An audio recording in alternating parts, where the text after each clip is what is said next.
শ্রাবণ মাসের প্রথম মঙ্গলবার চলে গেছিলাম চাকলা ধামে।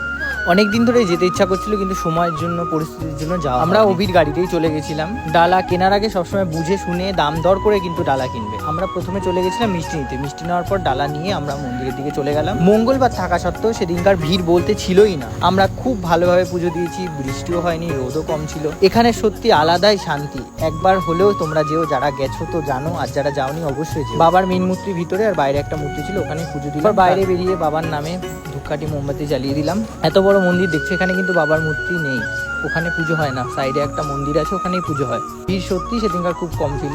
আমরা পুজো দেখলাম, কিছুক্ষণ ঠাকুরকে সেবা দেওয়ার পরে আবার খুলে দিল। এবার আমরা সবাই মিলে অঞ্জলি দিয়ে পুজো দিয়ে বেরিয়ে পড়লাম।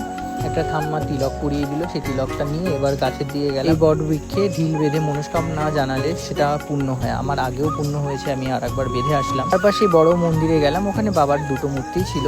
চলো তোমাদের মন্দিরের ভিতরে মূর্তিগুলো দেখাচ্ছি। মন্দিরের সাইডে একটা বড় সিঁড়ি আছে, ওই সিঁড়ি ধরে সোজা উপরে উঠে যেতে হবে। প্রথমেই পড়বে বাবা গণেশের মূর্তি, এর পাশেই পড়বে হলো জগন্নাথ, সুভদ্রা, বলরামের মূর্তি। এখানে সব বিগ্রহই রাখা আছে।